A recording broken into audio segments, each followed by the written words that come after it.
to kind of close things off here. Thank you so much for coming. I want to start the close with some thank yous to Dawn Cunningham from 3M, to John Waltauer and your team. You want to have your team stand, John? That helped out. You had a whole lot of folks. Let's give United Health Group a round of applause.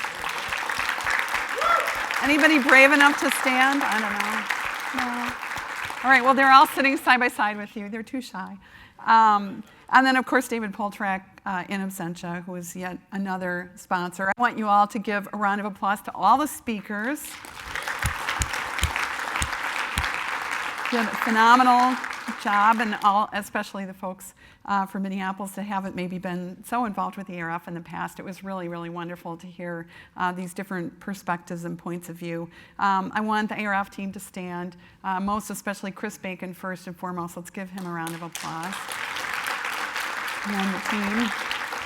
Ed is standing in the back. He's at the organ. Really, it's a small, mighty team. A few are getting ready for our next chapter this evening. So I just, couldn't possibly do this job without this fantastic group of people. And we did 99 events last year. We have 32 people, so you can count them out. That's like 3 per person or something like that. This is like an event. So this is a very, very talented and hardworking group of people, and they're doing a really nice job making a difference. And I loved Belle's presentation. I loved all the presentations today. I'm a researcher. I just love to hear all these thoughts, and I think, more inspired than maybe any of you. But, Belle spoke about reinvention and reinvigorating brands and understanding brand value, and I just want to encourage all of you, just in the next couple of minutes, to think about yourselves as a brand. Think about how you differentiate yourself. Think about who you want to be, not just what you want to do, because we all have piles of work on our desk. When I first got the job running the department at General Mills, I was trying to think of how can I reinforce insights. I changed the name of the department to Consumer Insights. Before it was popular, nobody was super excited about it, right? And we all got together, and the way that I made the point about insights is I literally took all the paper. I was in the cereal division. Well, everybody's talking about cereal today. And I took all the paper in my office, and I put it in a box, and I brought my bathroom scale to the offsite, and I put all the paper that was on my desk in my Big G in my cereal division, desk, and I stuck it on the bathroom scale. I said, this is how much the work that we do today weighs. And I took an insight on a piece of paper, and I put it on the scale. That's what we really want to be about. That's what we want to stand for. So I'd encourage you, and I encourage myself to do that, is get out from under the mountains of paper. Do not be paralyzed by all the data, all the big data, all the things that are happening today, and think about how you want to bring forward the ideas that you heard today around how advertising works, around marketing, the reinvention of marketing, the reinvention of advertising, the reinvention of research. What do you believe in? I got to tell you, when I got this job, I had board members that said, Gayle, it's not about advertising. And I had other board members who were like, it's not about research. You have to stop talking about research. I'm like, well, I'm a researcher, and I'm leading an organization called the Advertising Research Foundation, so I guess we're a foundation. Let's just be who we are. I believe what Belle said, our time is now. I really firmly believe that, and I really believe that you can reimagine your future. I think there's a really wonderful opportunity for all of us that's in front of us right now. And I don't think that it's going to be easy. I think it's going to be hard. But I don't think any of us have shied away from hard work or from things that take courage and fearlessness and objectivity, because that's what the bosses need today. They need the facts, they need the answers, and they need people that will give them the objective truth, because an awful lot of people will tell you what you want to hear. There are so few people that will actually give you the objective truth. So the question that we asked at the top of the house is, do you measure up? How do you measure up? And other speakers, without seeing each other's slides, asked the same question. I think Terry asked that question actually right at the top of the house this morning.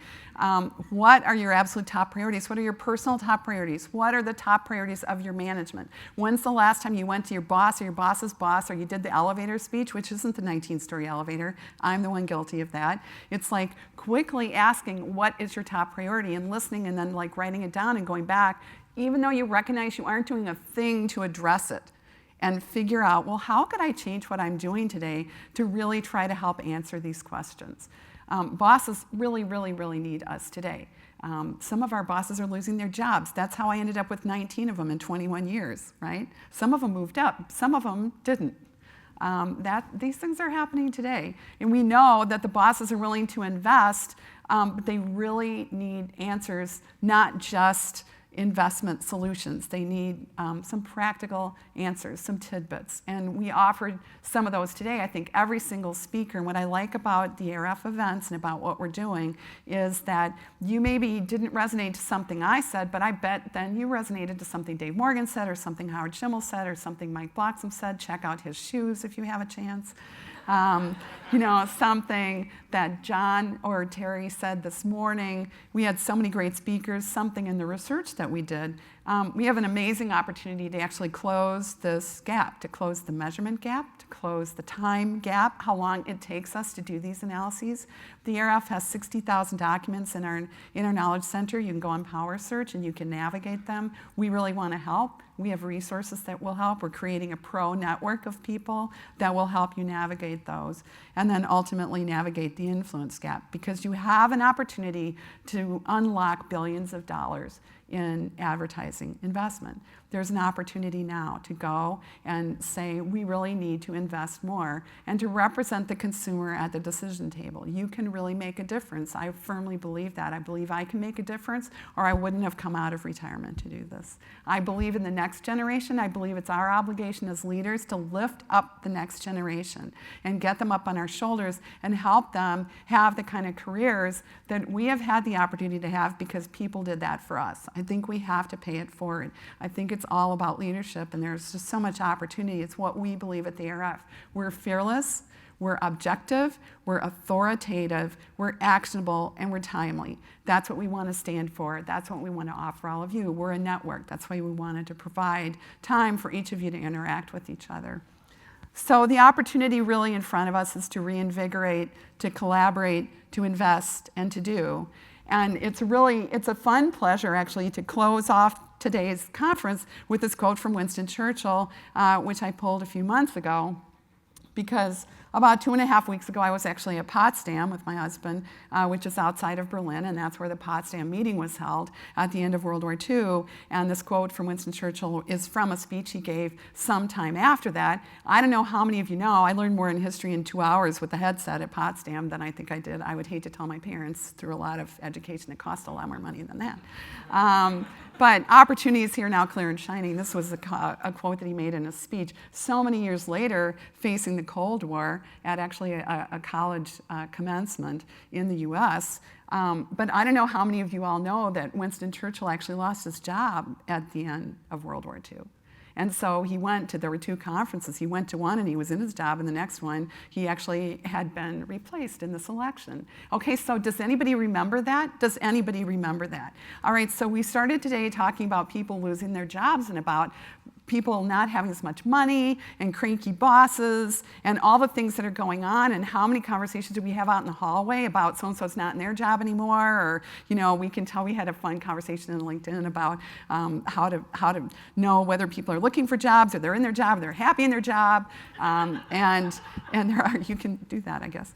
And there's just so much change going on. But I really want to close today with my best inspiration for all of you. I don't think any of us are going to remember that. I think it's going to be just like Winston Churchill. I don't think any of us are going to remember that, because I think what people are going to remember about this time is that the people that have jobs like us got out and got the keys and unlocked insights out of these data. We're the only ones that know how to do it. We're really, really good at it.